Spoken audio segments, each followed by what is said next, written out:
আজকে আমরা বাংলা ব্যাকরণের এমন একটি সহজ টপিক নিয়ে আলোচনা করব যেটা হয়তো আগে তোমাদের সাথে সচরাচর কেউ শেয়ার করেনি। চলো আজকে আমরা বাংলা ব্যাকরণের সবচেয়ে সহজ এবং গুরুত্বপূর্ণ একটা টপিক বাগ অর্থ নিয়ে আলোচনা করি। আসসালামু আলাইকুম, আমি রিমন স্যার, স্বাগত বাংলা উইথ রিমন স্যার চ্যানেলে। চলো কথা না বাড়িয়ে আজকে আমরা আমাদের ক্লাস শুরু করি।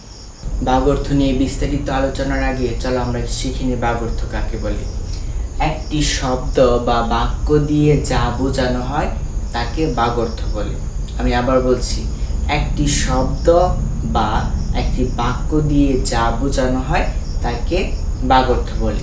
এখানে আমরা লিখছি হচ্ছে শব্দ এবং প্রয়োগ।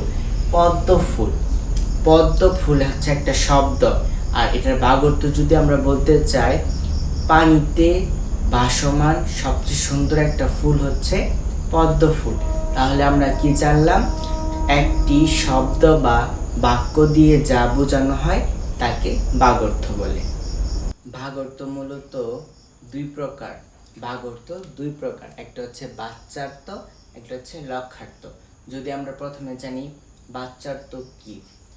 একটি শব্দ শোনার সাথে সাথে আমাদের মনে যে ছবি বা বোধ জেগে ওঠে তাকে বাচ্যার্থ বলে।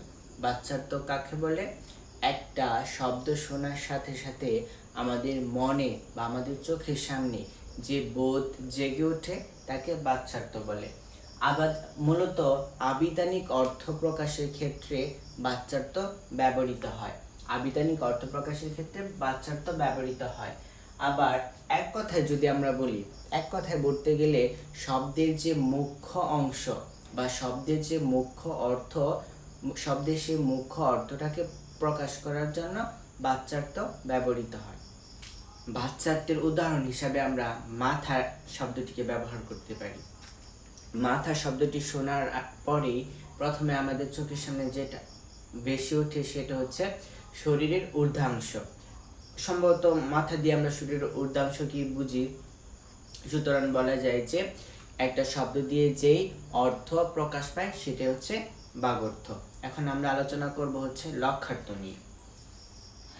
একটি শব্দের বাচ্যার্থের বাইরেও আলাদা কিছু অর্থ তৈরি হতে পারে।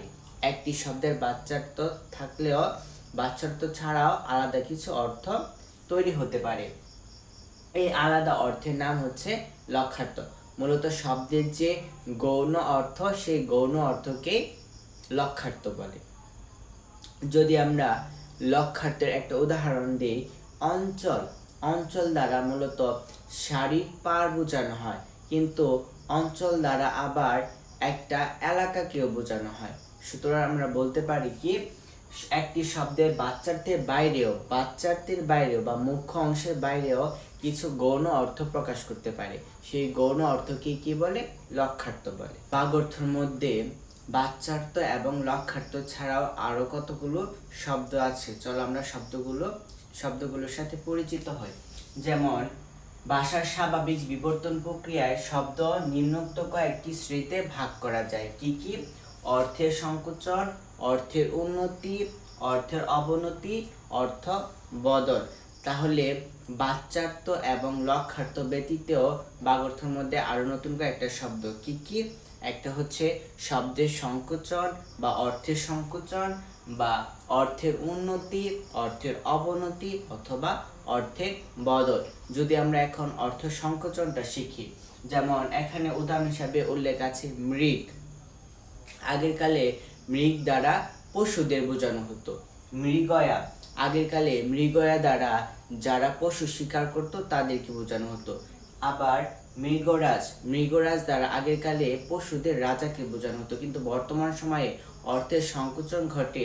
মৃগ দ্বারা হরিণকে বোঝায়, মৃগয়া দ্বারা যারা হরিণ শিকার করে তাদেরকে বোঝায়, এবং মৃগরাজ দ্বারা হরিণদের রাজাকে বোঝায়। তাহলে আমরা শিখে ফেললাম কি? অর্থের সংকোচন। অর্থ সংকোচনের পরে আমরা শিখব হচ্ছে অর্থ উন্নতি। আগের কালে সাহস দ্বারা নিন্দনীয় কোনো কাজে পারদর্শিতাকে বোঝানো হতো।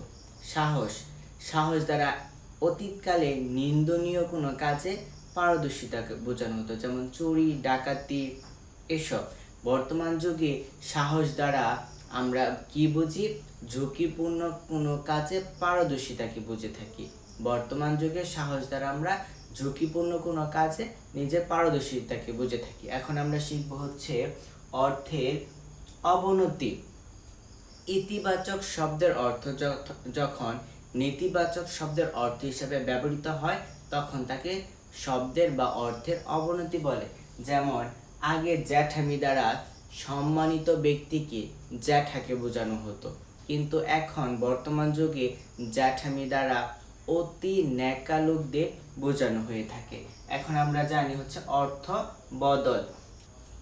অতীতকালে পাষণ্ড দ্বারা কি নির্দিষ্ট একটা ধর্ম সম্প্রদায়কে বোঝানো হতো, কিন্তু বর্তমানে শব্দের অর্থ বদল ঘটে পাষণ্ড দ্বারা নিষ্ঠুরতাকে বোঝানো হয়েছে। পাষণ্ড দ্বারা কি বোঝানো হয়েছে? নিষ্ঠুরতাকে বোঝানো হয়েছে। তাহলে আজকের ক্লাসে আমরা কি শিখতে পারলাম? আজকের ক্লাসে আমরা শিখলাম হচ্ছে বাগর্থ কাকে বলে, বাগর্থ কিভাবে গঠিত হয়, বাগর্থ কয় প্রকার, এবং বাগর্থ শিখতে গিয়ে আমরা পেলাম হচ্ছে বাচ্যার্থ, লক্ষ্যার্থ, এবং লক্ষ্যার্থ কাকে বলে, বাচ্যার্থ কাকে বলে, এবং লক্ষ্যার্থ এবং বাচ্যার্থ শিখতে গিয়ে আমরা পেলাম হচ্ছে অর্থ সংকোচন, অর্থের উন্নতি, অর্থের অবনতি, অর্থ বদল ইত্যাদি। তাহলে আজকের ক্লাসটা কেমন হয়েছে তোমরা কমেন্টে জানা, এবং যদি ক্লাসটা ভালো লেগে থাকে তাহলে শেয়ার করে অন্যদেরকে শেখার সুযোগ করে দাও। তোমাদের জন্য নিচে দুইটা উদাহরণ রইল, এবং উদাহরণগুলো কমপ্লিট করে তোমার কমেন্ট বক্সে জানিয়ে দে। একটা হচ্ছে কি, সে মাথায় আঘাত পেয়েছে, এখানে মাথা কি অর্থে ব্যবহৃত হয়েছে। আরেকটা, তিনি আমাদের গ্রামের মাথা, এখানে গ্রামের মাথা বলতে আমরা কি বুঝি তোমরা কমেন্টে জানিয়ে দিও।